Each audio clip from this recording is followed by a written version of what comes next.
María Mercedes Carranza nació en 1945, el 24 de mayo, y murió, bueno, se suicidó el 11 de julio, ya por la cantidad de fuentes, yo tenía el 10, pero por la cantidad de fuentes, diremos que es el 11 de julio del 2003, es decir, hace 15 años. Justamente hoy se cumplirían los 15 años. Y era hija de Eduardo Carranza, pues uno de los grandes poetas nacionales, y Rosita Coronado. Tuvo dos hermanos, Ramiro y Juan. Su padre, pues, cuando ella era muy pequeña, fue nombrado diplomático en Chile, en Santiago de Chile. Entonces ellos se van a vivir a Santiago de Chile, ellos pasan una pequeña temporada allí, no más de un año, y después al padre lo nombran en Madrid. Entonces ella va a vivir allá, y no es hasta 1958 que ella regresa. Regresa a Colombia y estudia Filosofía y Letras en la Universidad de los Andes. 6'8" o 5'8". 6'8" regresó, creo. 5'8". 13 años. Acá dice 6'8". 6'8". En este prólogo, no sé. Sí, Cuando tenía 13. 15 años. Y si es del 45, Tenía 13 añitos cuando regresó en el 68. si es del 45, Creo, eso dice acá. No sé. Bueno, una década. Bueno. Pero sí sería curioso porque Ah, ok, 58, 13 años. creo que, sí. que va Sí, sí, como- 65, Sí, en el 70 fue que se casó, tenés razón. Es en el 58. Regresa, estudia en la de los Andes, y en el 67 ella entra en un movimiento interesante de las mujeres que piensan publicaciones, es decir, no para publicar, sino que piensa en crear un formato para la publicación, crear una plataforma, por así decirlo. Entonces, ella funda la página semanal que llamaba Vanguardia del diario El Siglo. Y en 1970 contrae matrimonio con Fernando Garavito, con quien tiene a su única hija, que se llama Melibea. Hacia 1972 publica Vainas, que es su primer poemario, el primero de 5. Y junto a otras, y pues su obra se compone no solamente de esos 5 poemarios, sino de publicaciones en revistas que le han otorgado pues como el renombre que tiene en el país. Por otra parte, fue jefa de redacción de secciones en algunos diarios, y su actividad como gestora cultural fue la que impulsó básicamente su trayectoria literaria, porque ella se hizo cargo de la casa de poesía Silva en Bogotá, y pues eso la convirtió en una casa cultural increíble. Llegó a hacer eventos masivos de poesía, donde básicamente los poetas eran como series de terror, porque iba muchísima gente. Llenó incluso un estadio en uno de sus eventos. Bueno, la Casa Silva fue en el 86, ¿no? En 1986 ella la funda, y para 1991 hace una de las tareas más importantes de toda su carrera, y no tiene que ver necesariamente con la poesía, sino con la política. Ella hizo parte de la Asamblea Constituyente, ella y trabajó para que nosotros tuviésemos nuestra Constitución de 1991, que ya nos van a arrebatar, si me permiten mi resentimiento, que nos van a arrebatar. Y bueno, ya sabemos que para el 2003 pues toma la decisión de suicidarse. Por otro lado, tenemos a Olga Elena Matei, que ella no es nacida aquí en Colombia, ella es de Puerto Rico, de una población que se llama Arecibo. Nació en 1933 y se radica en Colombia por unos negocios que tiene el padre. El padre viene de una familia que trabaja el azúcar, y ellos primero pasan a Venezuela, y de Venezuela ven mejores posibilidades aquí y se radican aquí. Y pues ella, dentro de sus estudios, estudia Filosofía y Letras en la Universidad Pontificia Bolivariana. También estudió diseño. Fue no solamente una figura muy estudiosa, sino que también era muy light, o sea, era como un equilibrio interesante. La señora fue reina de belleza, hizo comerciales para anuncios. Ahorita vamos a ver un poema, el poema más famoso de ella, habla justamente de eso. Bueno, ha sido traducida a muchos idiomas, se ha presentado en auditorios de todo el mundo. Hay algo interesante y es que tiene aproximadamente como 18 publicaciones de poesía, además de otras publicaciones que tienen que ver con crítica del arte, porque ella al estudiar diseño se inclinó más por la parte de la historia del arte y pues se vuelve crítica de arte y tiene ensayos muy importantes. Su primer poemario se llama Sílabas de Arena y fue publicado en 1962, pero su gran boom, que ya le dio el renombre que tiene ahora dentro de la crítica, no dentro de nosotros, fue La Gente. Se llama así, que fue el poemario que por ahí andaba rotando, ese, que se le da el nombre de la antipoeta colombiana. Bien, es importante también decir que ella pues ha sido condecorada varias veces, ¿no? El Premio Nacional de Poesía Guillermo Valencia en el 73, el Premio Internacional de Poesía Café de Marfil en Madrid, que fue al año siguiente, la Orden, no sé cómo pronunciará esto, yo diría que es como Le Anitou de Rouen, en París de 1976, y el Premio Nacional de Poesía Porfirio Barba Jacob en 2004. Y uno de los acontecimientos más importantes de su carrera es escribir un poemario que se llama Cosmogonía. En Cosmogonía, ella logra... ¿Es cosmogonía o cosmogonía? Cosmogonía. ¿Sí? Porque aquí dice cosmoagonía. No. Son dos distintas. Es otra. Son dos distintas. No. Cosmoagonía es la que se vuelve... Espérenme, yo pues. Cosmogonía es el poemario donde ella trata de hacer un paneo de la historia del universo a partir de la ciencia y lo erótico. Y además parte de la nada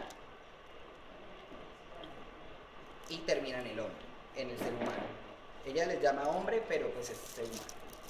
Resulta que en el 76, ese poemario, Marc Carle lo convierte en cantata y se llama Cosmoagonía. Y esa cantata se presenta en París y se ha representado en dos partes donde fue muy importante, que fue en Nueva York y en Washington. Entonces se presentaba regularmente en planetarios donde aquí por ejemplo nosotros aquí tenemos uno en la departamental donde hacen observaciones del espacio y todo, pero entonces lo que ellos hicieron fue montar este poemario como si fuese una obra de ópera, en una cantata. Entonces le pusieron unos personajes y pues es lo que nosotros no hemos podido conocer porque de eso no hay ninguna grabación. Bien, entonces ahorita, para hablar un poco del contexto, quisiera precisar dos momentos. El primero, que tiene que ver con la tradición literaria de nuestro país, que está cargada de fórmulas y formulismos, porque hemos pasado por un tiempo bien pegajoso del romanticismo y del modernismo, que además nos llegaron de forma tardía porque pues son movimientos y manifestaciones artísticas que nacen en Europa, pero a nosotros nos llegan tarde y tampoco querían como irse, ¿no? Sí. Entonces, Darío Jaramillo Agudelo, en el prólogo que tiene este libro, nos dice algo muy importante, y es que en 1958 hacen una antología de la poesía colombiana. y básicamente los poetas están cortados por la misma tijera, o sea, no hay diferencias, o sea, el mismo prototipo de escritura, el mismo prototipo de ideología que refleja esos poemas. Y nos dice que además era una ruina arqueológica, eso me encantó, lo saqué como cita, una ruina arqueológica, en donde Guillermo Valencia seguía siendo el prototipo de hombre que promovía pues, los círculos intelectuales y sobre todo de poesía en Colombia. Y dice que lo más joven de esa lista, de esta antología, era era el padre Eduardo Carranza, el padre de María Mercedes. Entonces él dice que bajo esta convención a María Mercedes como poeta le tocaba una tradición, o que optaba por seguir, por perpetuarla, o por quebrarla y hacer una ruptura. Y básicamente él lo pone en términos freudianos y dice que con su escritura poética mata al padre. Ella no se representa en la poesía del padre, por lo tanto no se representa en la poesía del país. Entonces es importante tener en cuenta ese momento, ¿no? Donde estamos con una misma dinámica de la producción poética y debe haber un tate quieto. No obstante, el camino ella no se lo hizo sola. El camino se lo hicieron los de un movimiento que nace en el 60, que es muy conocido. Algunos todavía están vivos, colean por ahí. Los nadaístas. Y los nadaístas, pues, aquí tengo una cita, como lo define J. Mario Arbeláez. Y dice lo siguiente: el nadaísmo nació en medio de una sociedad que, si no había muerto, apestaba.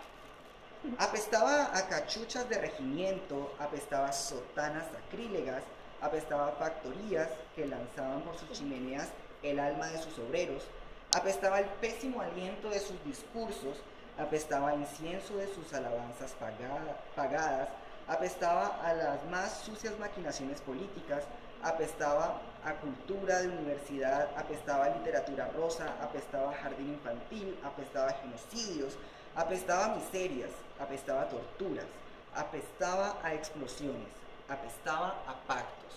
Es decir, gracias a este movimiento comenzó a haber una ruptura en donde el prototipo del hombre que es poeta se deja atrás, se deja a un lado, porque el poeta no siempre va a ser ese ente que perpetúa algunas políticas, los que están de acuerdo con la república, sino que también pueden hacer un contrapunteo político desde lo creativo. Entonces el nadaísmo pues le hizo canchita un poco más a este tipo de poesía, y vamos a ver el otro acontecimiento que les decía, y era el surgimiento de la antipoesía. La antipoesía, ¿alguien ha escuchado el término? Sí, claro. Con mi canal. Con mi canal, bien. Y, Francia comenzó que él salió del dadaísmo. bueno, creo allí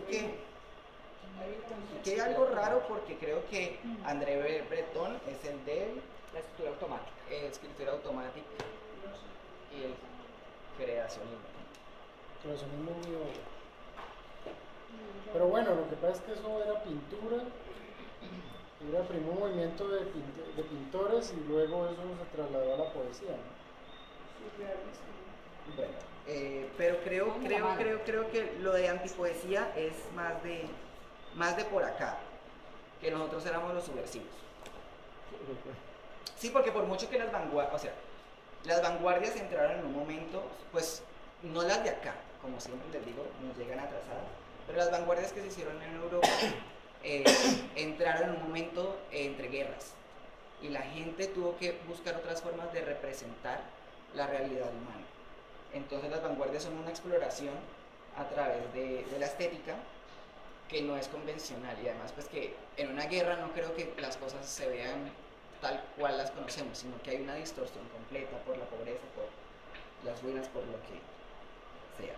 Entonces, bien, aquí la antipoesía se surge a mediados de los 50, creo que en 1954, cuando Nicanor Parra, que es el poeta chileno, publica Poemas y Antipoemas, que es su poemario emblemático, que lo pone como el papá pues, de la antipoesía, y nace con dos intenciones. La primera, que él estaba aburrido del canon, y la segunda, que odiaba a Pablo Neruda, o sea, lo detestaba. Y además son los dos poetas muy importantes para el país, pero eran completamente distintos. Contrapunteaban en todo momento, incluso en cuestiones políticas. Bien. Entonces, la antipoesía justamente es la expresión poética que trata de expresar la vivencia del hombre de masa, no el hombre individual como el del romanticismo o el modernismo, que siempre es el yo por encima de todo, sino que este comienza a tener una conciencia más social, más política. Y además del hombre de clase media capitalista. Esto es importante. Eduardo Carranza, Guillermo Valencia, eran conchetos, hay que admitirlo. Era gente que hablaba desde el prestigio. Desde el prestigio. Y de asimismo fue su educación, desde el prestigio. No obstante, con la aparición de esto, de la antipoesía, podemos ver que el espectro de los poetas que se salen de esa clase de sociedad, de ese estrato social, por así decirlo, de ese círculo social, pues se amplía y comenzamos a ver una preocupación más social. Hay una preocupación del hombre como colectivo y no el hombre como individuo, que además siempre se está muriendo de amor, sino que hay otras indagaciones. Sí, yo no entiendo, los hombres romanticistas son muy chillones. Bueno, entonces en esta época no solamente hubo antipoesía, sino que también hubo antinovela. Recordemos, por ejemplo, Rayuela de Cortázar, que es una antinovela, y antipintura. De eso sí no tengo ningún referente exacto. Creo yo que la antipintura, o sea, yo lo encontré en el prólogo de Nicanor Parra, a su libro de poemas y antipoemas, pero yo no logro entender qué es antipintura. Está raro ese concepto. Y bueno, la antipoesía es un movimiento que persigue además quitarle lo serio y lo solemne a ciertas cosas. Por ejemplo, a las figuras religiosas, a las prácticas religiosas y a la política. Trata como de aterrizar eso al común de las personas. Dice, ¿por qué el poeta es este señor iluminado? El intocable. Sí, el intocable además. No, el poeta es alguien que come, es alguien que defeca. Hay varios poetas que... Y entre otras cosas. Y entre otras cosas. Entonces, y trata también de humanizar las figuras religiosas. Jesús deja de ser el Hijo de Dios y se convierte básicamente en alguien que vino a la tierra a enseñar. O sea, dejan de pensar que las figuras religiosas también son intocables. También comen y también en ese orden de ideas, entonces vamos a decir que se caracteriza por la sátira y el sarcasmo y el humor negro. No toda la humanización se puede hacer de una manera bonita. O sea, tiene que haber algo de escatología, debe haber algo de maldad, algo de sátira para poder darle la vuelta al estereotipo. Decir, esta persona no es intocable, esta persona es de acá, es de nosotros. Bien, entonces vamos a ver que estas dos poetas se les nombra antipoetas justamente por este último aspecto, que es el de la sátira y el del humor negro. Hay una preocupación, sobre todo en María Mercedes Carranza, por lo social, y por Olga Elena Matei ya va decantando el asunto por la ciencia y por la filosofía. No obstante, ambas cuestionan bastante el status quo en el que ha permanecido el país.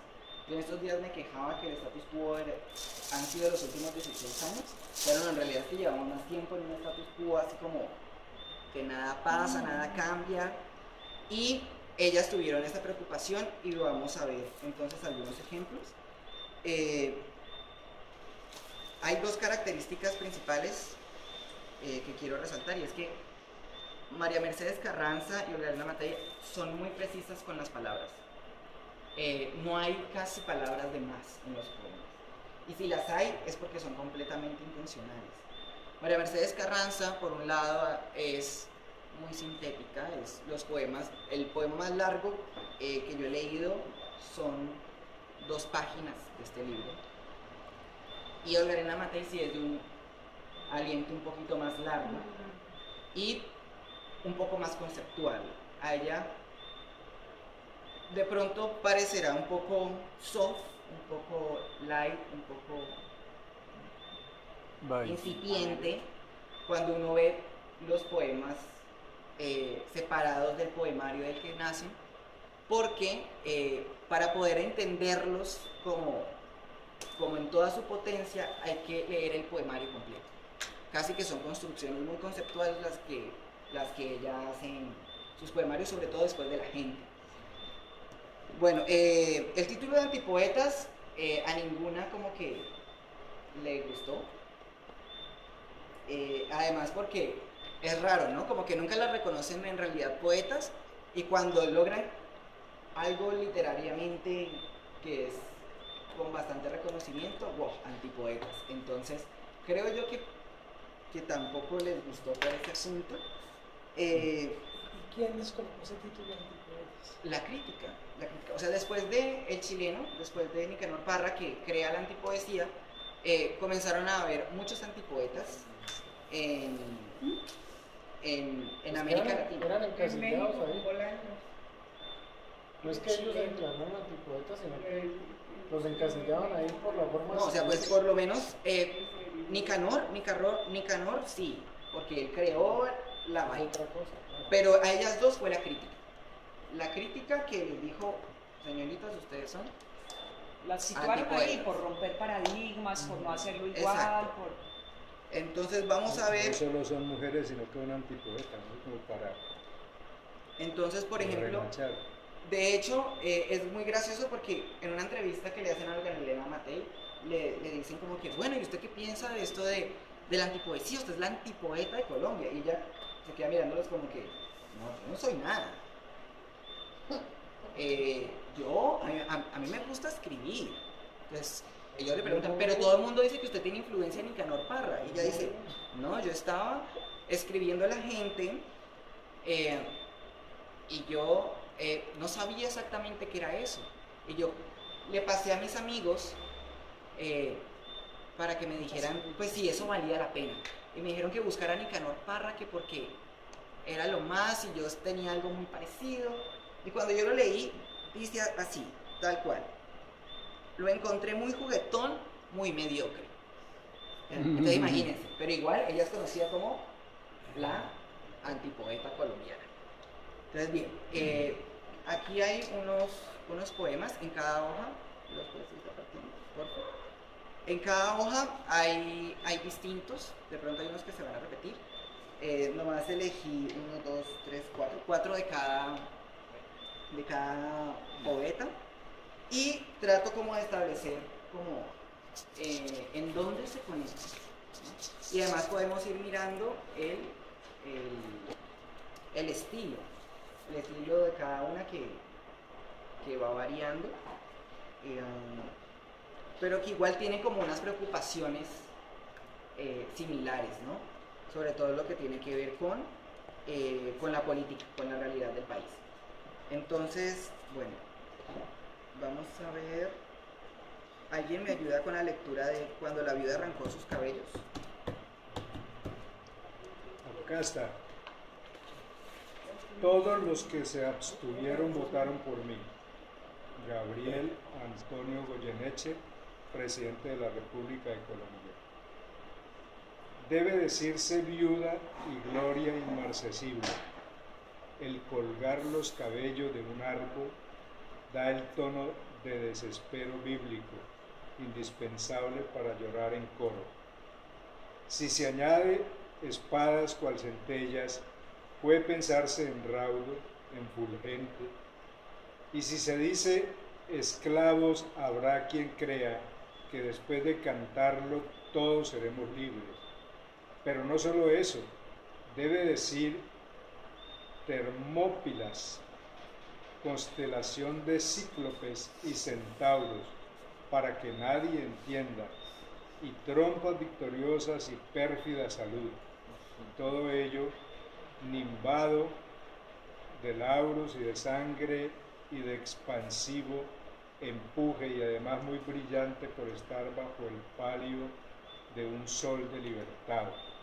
Y detrás de todo eso, lo que vemos a diario, que se debe cantar en un himno distinto de este, hecho para damas que toman chocolate y para caballeros que juegan golf los martes y se comen los mocos. Bien. Antes de empezar, ¿saben quién fue Gabriel Antonio Goyeneche? Todos estos son de Olga Luna.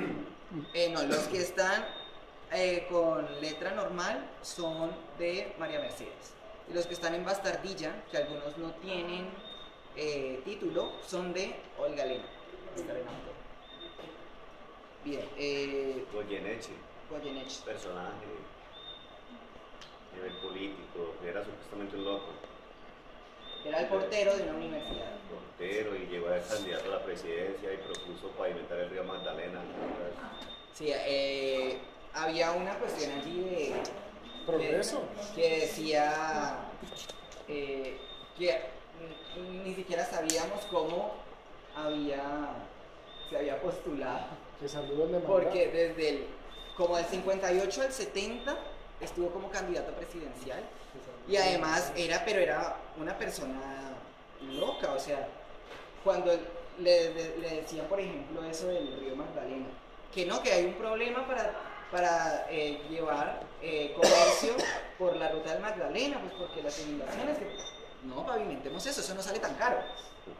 Y además, porque además el río ya tiene arena y agua. Entonces, como que... Es más fácil, Entonces, se hace la mezcla. Más económico. entonces ¿cuál creen que es la intención de María Mercedes al ponerlo justamente allí de epígrafe? Que además es bien diciente la frase, ¿no? Todos los que se abstuvieron votaron por mí. Y además no lo dice como candidato, no, presidente de la República. Pues es para satirizar la política colombiana. Muy bien, justamente por eso. O sea, ella lo pone como presidente y que va más o menos siendo un poco vigente.